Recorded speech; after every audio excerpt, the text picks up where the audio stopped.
Hey, Storytelling Ron, finally getting back into Storm King's Thunder. It's like February 20, 21st, 20th is when we played. Man, yeah, since before Christmas. Crying out loud. I mean, I've had a couple of adventures beforehand, but I just wanted, because of my Storm King's Thunder video and explaining what I would do, I'm just going through sort of a vlog diary of what I have done, what I am doing, what I have done, to just to help give you more ideas on how to do it, if you or just something fun to watch. Also, we may, I don't know, I'm still working out with them. We may start videoing. We'll see. It's kind of I'm sort of not used to any of this stuff, so hopefully that will work out. I don't know. I'm kind of like, are we gonna do it? Are we not gonna do it? I'm still trying to get everyone to get settled, because one guy keeps moving, going, doing things, and we got a totally new guy now, and then but we're just starting to hopefully get weekly. Whew. Hollywood, man, it's tough to get people to come. But anyway, so we had a session finally with all three players. So, well, three players right now, and and I like that we're a little older. We're not in our 20s. We're kind of in our 30s. I'm 51, so I'm even older. But I just, yeah, I don't not to say you 20 I just think 20 and 30-year-old, like, the 20-year-olds should togetherness, and then us oldies do our own thing. But whatever. Anyway, I'm just here to kind of explain to you what happened. Let me go to the map. So this is I'll get to that actually in this one actually. Where is my man? There it is. Okay, so this is my little close-up map of the area that they're in. And in episode 5, I just talked about the new player, and so I'm going to talk about him joining and coming to Uluven, and then they're escaping this way, trying to get to Golden Fields, because the farmers told them that place is safe and they got high walls, and so, oh, let's take you there. So I had my preceding player finally show up, able to make it, one of the two, and he came. So I had to get them together in this story. So this guy, the new guy's here, and then the old player's at Golden Fields, and I had him as a ranger since. And I know this is like 4 or 5 days journey, but it's not, so some advice: if you got to cut it down, the time and the distance, just do it for speed, for game flow. Game flow is more important than rules, sticking to the rules, sticking to distances, and all that. Game flow. You want it to keep moving. Okay, so I basically it literally felt like he got on a horse and it took him an afternoon to get there. I had to do that because I didn't want to each of them separated for so long. And the new guy was like fleeing into the forest. Oh, where's that image? I gotta pause this. Okay, so this is a map. So this forest is a really great map. It's Heroic Maps. It's called Lostware Forest. It's on DM's Guild, I believe. Heroic Maps, yeah, it's on DM's Guild or Drive-Thru. But I really like it because it's very generic. I can use it. I can rotate it. I can zoom in and just use the forest or whatever. So this one comes in really handy. And this one is where I did and I'm planning on doing my own drawing ones, like kind of more cartoony, like I'll show you here in a sec. But this one was good though. I've used this a few times for different adventures, and I highly recommend getting Heroic Maps, checking them out. This guy's or I don't know if it's a guy or a group, but they do. The guy does really good stuff, and nice and generic kind of, but good photographic looking. So what I did, and then I gotta find. So the new player was bringing the farmers to here, and it was getting towards night, and I really highly recommend describing the night coming on, the darkness, and all that. He was a wood elf, so he didn't have an issue, but they did, and oh, I have pictures. Oh, I've got pictures. Oh my god, I gotta pause again. Hold on a second. Okay, so yeah, this is the. I'll show you that image again of the forest. This is the tower. These are the farmers. This is the horses, and these are my little paper minis. So if you want to do that, check them out on Patreon. But that's not mine. These are mine. I don't draw characters yet. I probably will, but that does my bugbear. But so this was it was fun. Let me just show you. So this is what I made, and I found this tower off the internet. Like this image, and just cut and pasted. That was the first floor, second floor, top floor, and then the bottom floor. And I zoomed this. I actually scaled it up quite a bit because the scale wasn't correct. And I just visually, I just do it visually. I like, we do use kind of grid, and but what I do is I will zoom in and out the map based on what they're doing or how I need to work it on the on the TV. Let me show you this image again. So so there's 5-foot grids here, but I'll zoom in and out based on just what we need for scale, and we all get it. We all move them around based on the grid or what we need to use.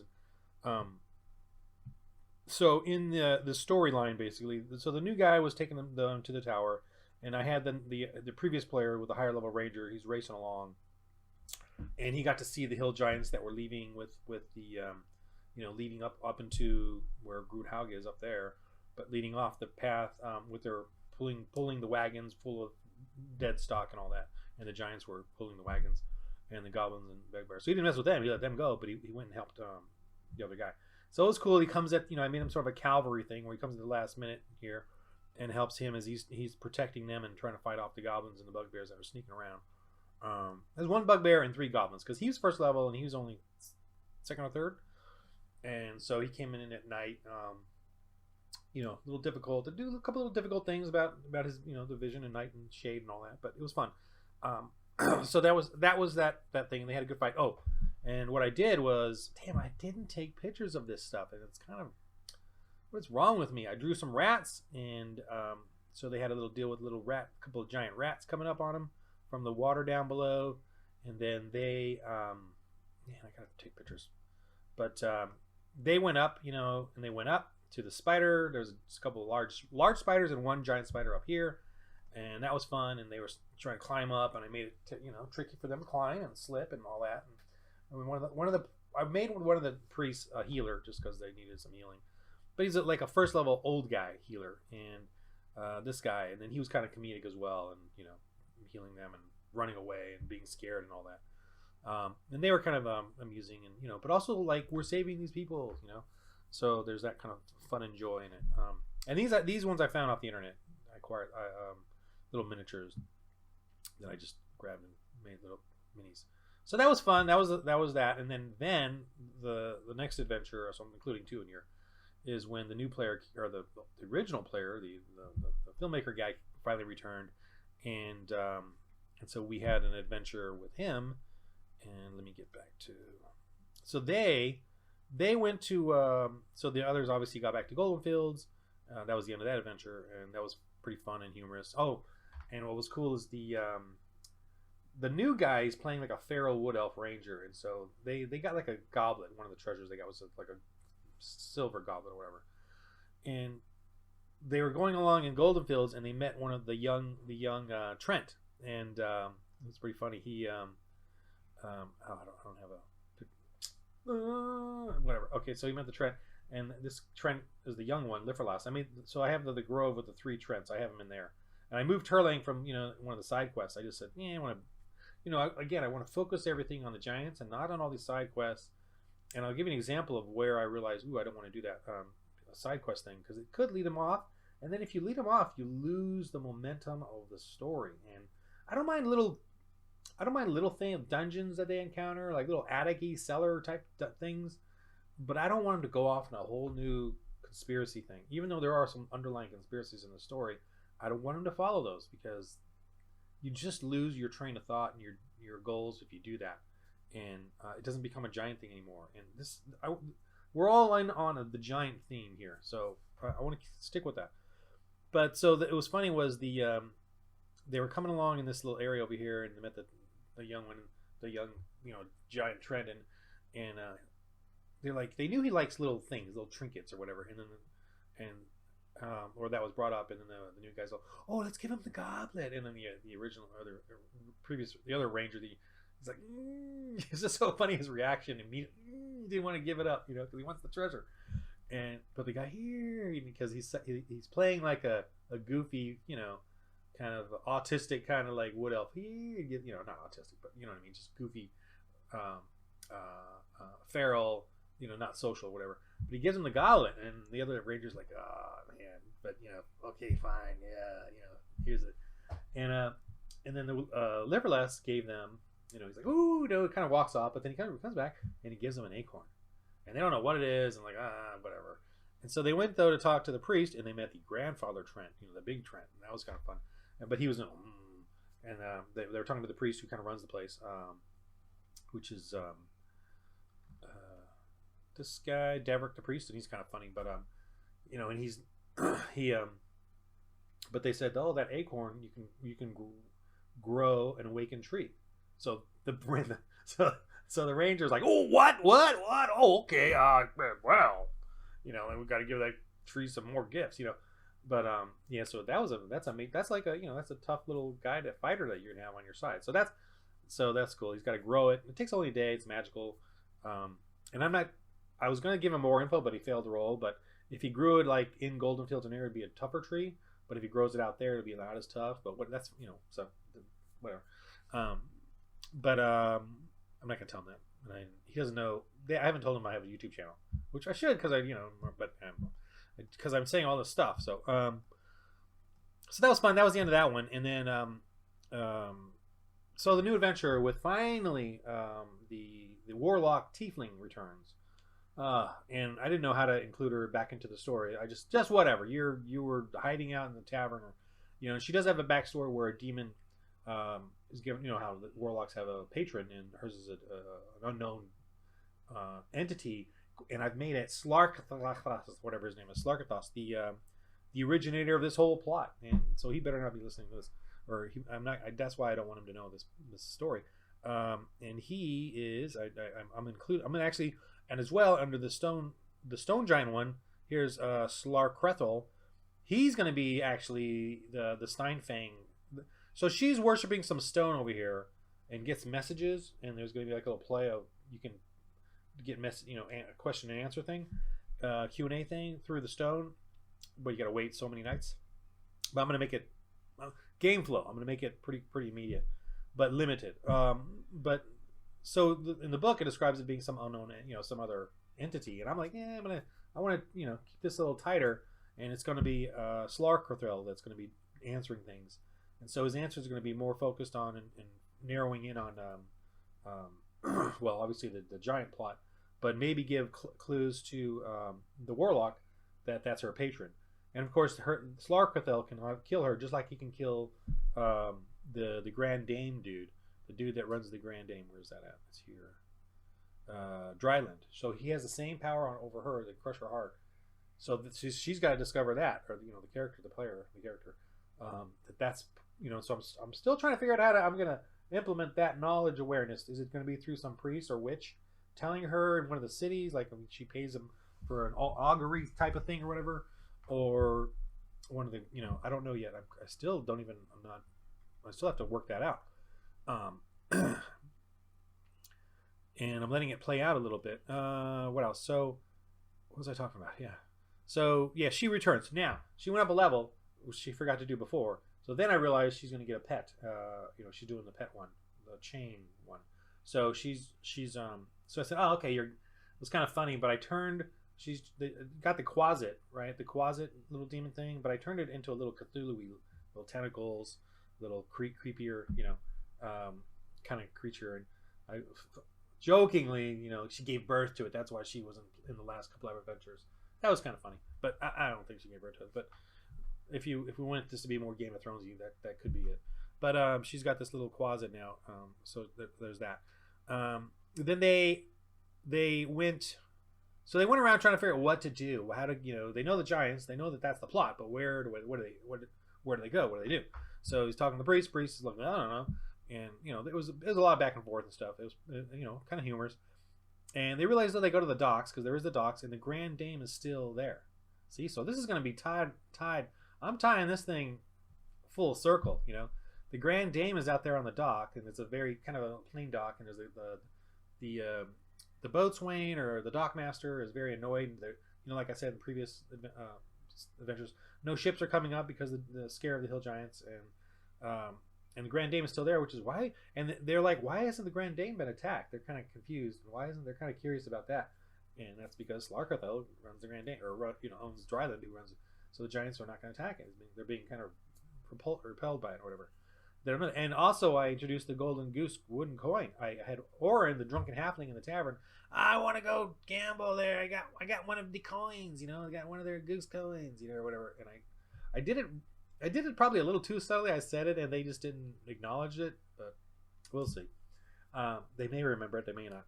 But they went to the Grand Dame, and of course the guards wouldn't let them in. And then they're like, you leave, and the dockmaster said they don't talk to me anymore. Why haven't they left yet? They've been there like a week, and they don't usually stay a week, and so they're curious about that.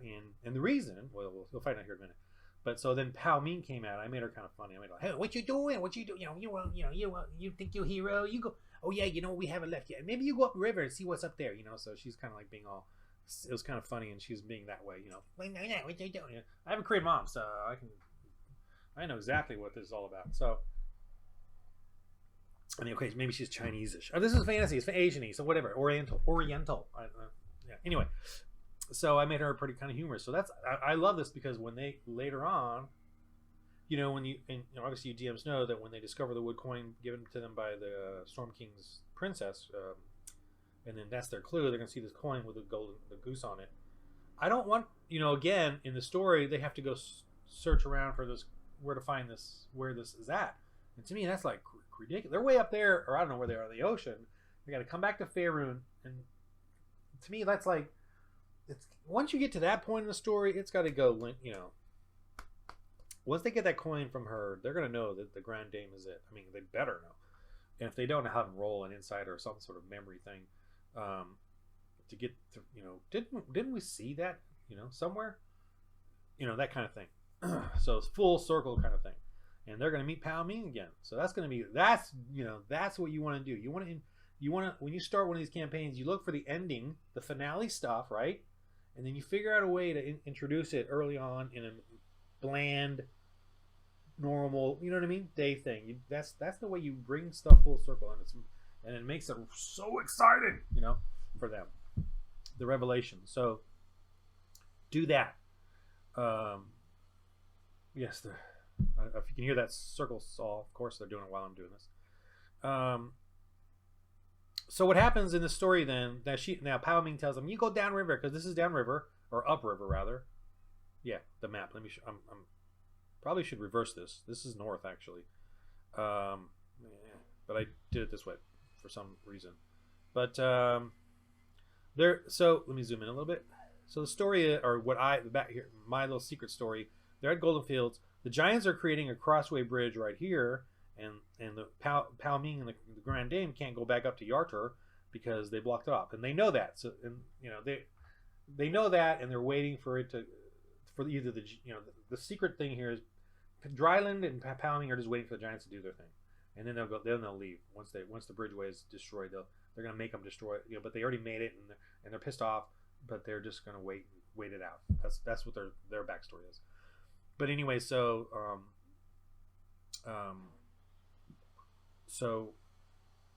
they went up this way and I made it. It was really cool. I didn't, they're still third level, right? Second, third. So how do you do that against giants? Okay, 3 of them now. Third level and a second level. How do you make? A giant hit them once, they're dead. Okay, so and there's a whole slew of giants here. The ranger can detect there's at least 4 giants and a score of goblins and bugbears right up there, and they don't know why. And the boats. Dockmaster said he saw logs, and they saw them dead trees coming down the river, like pulled out of the ground, kind of like ooh. So that's a clue. So like them going up there. So that's a nice thing. You want to give them clues, so that when they go discover something, they make another little mini attachment there. Oh, the trees down there. This is it. Because the giants are building a causeway to where is it? No, really closed? Where did I really close it? Just a minute. Okay, I didn't close it. I put it in my InDesign. Okay, so this is the map. They're coming up. This is north. Sorry, this is north. I was incorrect before. This is Golden Fields down here. So they're coming to this foresty area, and I ended up using because I didn't want to reveal this yet. I ended up using the this map, but without the towers and the heroic maps. This is just one big generic map. It's really nice because you can use different areas. You can just use this area, and this is what I ended up like using just this on the TV that we have on there, and so they ended up dealing. And they totally use the pathways and totally like well, oh, I gotta go here, but in the pathway I can go faster, and then here it's difficult terrain. The Rangers wasn't, but for the Warlock it was, and they're on horseback, and I dealt with that and the animal handling, and so it's kind of it's nice. It feels good when you could do a couple of extra little ability score things against them. It adds a lot of flavor to it. And do it quick though, and be kind about it, and be silly too if they fail. Okay, you fall, and the horse goes off 10 feet, 15 feet. What do you think? And they kind of like laugh, But so when they fail, try to be a little more, they. And I make the monsters fumble a lot. I generally make them fumble like goblins, 1 to 4. I'll make them a fumble, and 1 is the severest, 4 is a silly little thing, And it makes it more the combat more fun and hilarious, entertaining. There was a lot of bugbear or giant, silly fumble type things. And I think to me, hill giants fumble a lot. Like they're 1 to 4 as well. Bugbears are 1 or 2 because I think they're the smarter ones. They're sneaky. If they have a sneak attack or they have that whole sneak and stealth thing, then they must be a little quicker on the wits. But goblins, I make them. They'll start arguing in the middle of combat. Like in the previous one in the tower, one goblin rolled a 1 and he shot his other goblin. We didn't kill him, but almost did. And that guy just turned around and they started arguing right in the middle of the fight. They're like, so that helps the players. And, they get all So I just do stuff like that a lot. So what I did was 3 low-level guys. They're gonna go up against a bunch of hill giants. As a DM, you're not gonna do that. So what I did is I created a juvie character, a juvie giant, a young, crazy, violent. They're like more violent than the adults as far as they're like, and so they knew a giant was coming at them. They were kind of nervous, and the Rangers could sense it obviously, and then they had to lure it too. They wanted. It's cool. They had a long discussion about trapping it, and I'm like, hey, we just put a rope down and it'll run over. And I'm like, they're all the other guys are cracking on guys. We just put a rope down and like. How are you gonna pull the rope? What are you talking about? You know what I mean? Like you didn't even. Yeah, you're not making any traps, but anyway, so they did their thing, but they ended up just shooting, sharpshooter and a bow as the young giant was charging, it would not stop. And he's and I made some minis on that, and the paper minis on this. If you Patreon, I don't know, I'm selling it, but anyway, it's just. For $1, you can get all my minis. I don't care. I get so much joy out of my little paper minis. Anyway, and quit in 1 month. I don't care, but whatever. So the little guy was charging him, and they took care of him, and it was pretty violent and sad and rough, but they shot him down in Eldritch Blast, and she's using her quasit a little bit, and we're trying to figure the rules out. Now I'm not familiar with the rules of that, so but we'll figure that out. But I game flow. I just do this. Just let's just go. We'll figure it out later. So then that they got that one pretty easily. No one got injured, and then the 3. I got a picture of this. And then the 3 went up against. They went up against. So I decided that one of the big giants at the causeway where they build the bridge turns and like calls for the other one. So it's like, kill his son, but they're evil, so it doesn't really matter. And so here's a picture. This is that simple drawing. I put it on my TV, and what I kind of am liking about these ones is that I might start doing more of these kinds as well. Is that it was quick to make, obviously, but it's just that you're not going to encounter this very often. So I just wanted something quick and easy, and the players got the image. They got where everything was, as far as this right here, and they're of course over here, and the giants are around here, and the goblins and the bugbears. I didn't put out the goblins and bugbears. I should have, but it wasn't to scale. It was just I was just trying to position where everybody was, and this is like like a mile or half a mile distance in essence, going down the slope here of this hill. So this guy's turned and was calling "Ooda, ooda," they're like, "Uh-oh," he's calling, So they try to fake the voice, but it didn't work, and he kept coming up. And these guys are like, "What are you doing?" So this is the way I separate out one giant for them to fight. So they're not overwhelmed by these 3 others. Of course, they don't know there are more coming.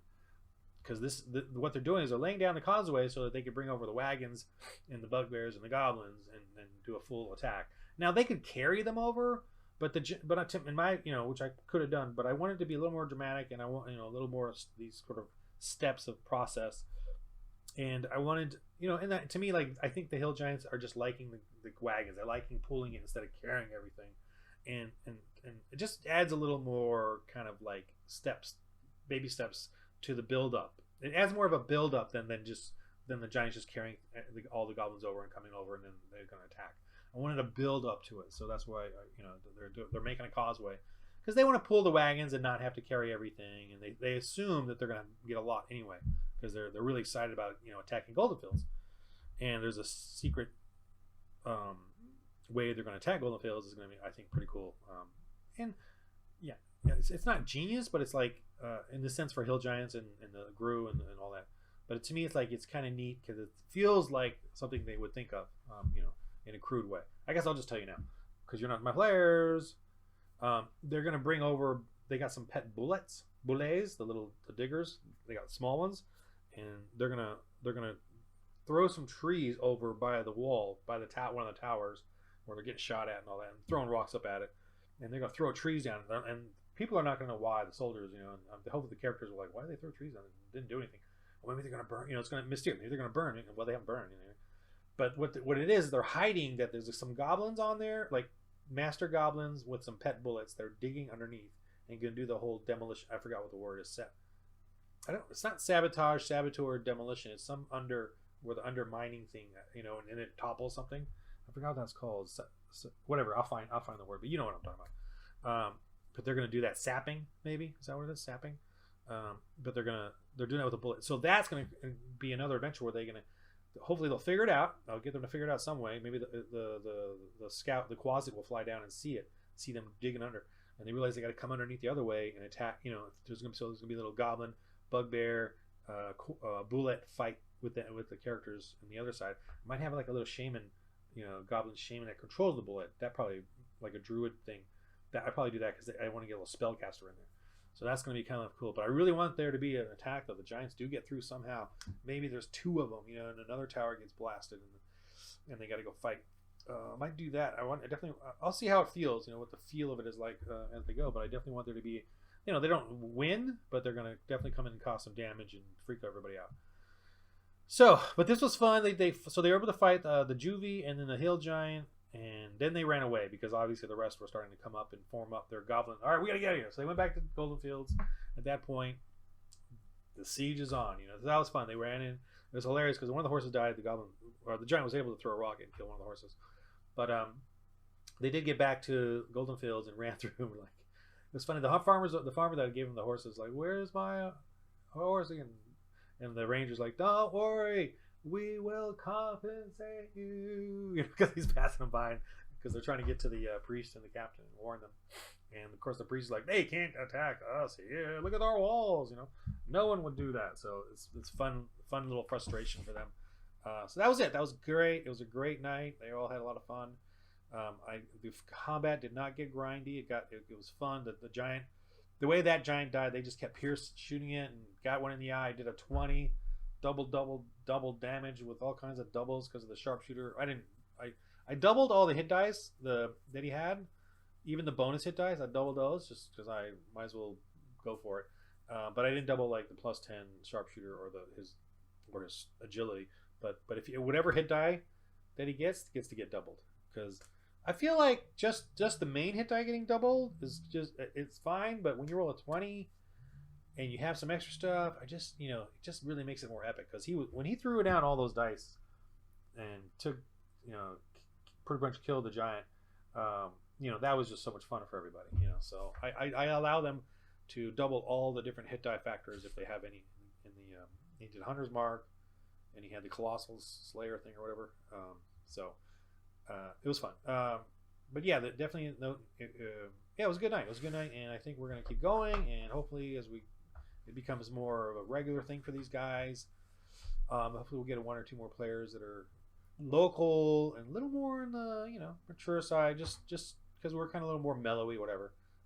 Hopefully we'll start filming it, videoing it, and putting it on YouTube. But we'll see. I don't know. It could happen, could not.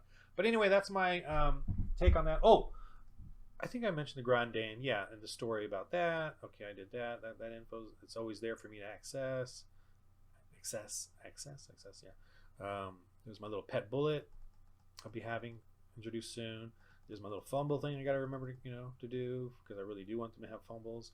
Oh, one other thing real quick. I know I'm just dragging on here. I did create a Barge Ride In and Wildford map. I drew this all out, and I was thinking, and I looked on. There's a Wikipedia for Faerun and for the world, whatever the world is, whatever, I forget. Yeah, I just can't.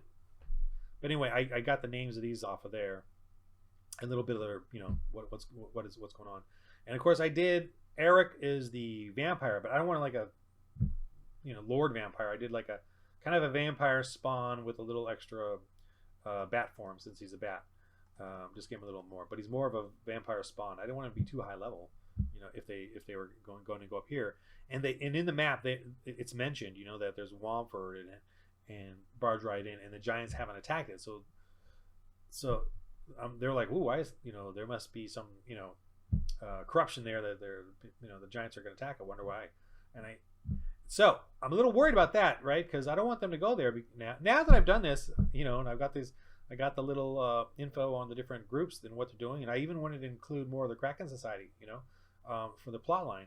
But and the map, I drew it Wamford a little bigger and Barge Ride, because I felt like the Wamford bat, if he's like a mystery and he's attacking people, there should be a little more people for him to attack and hide around and then escape, and grain it. So I made probably a little more populated than it describes as, and then there's pirates and thugs that run, or the Zhentarim run this, and the Barge Ride is run by the Lords of Waterdeep and Harpers.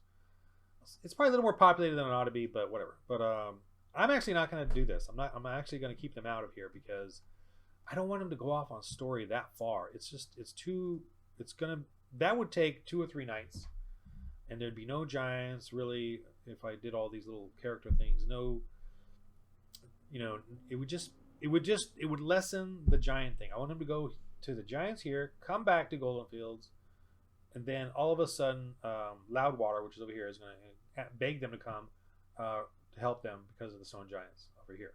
So so I'm just saying, as a DM, as much as I kind of am intrigued by and as much as I am intrigued by Wamford and Barge Ride In, I feel like I don't want to take them too far away from the giant story, and there's a lot of giant stories still coming. So that's just another thing. Just some advice that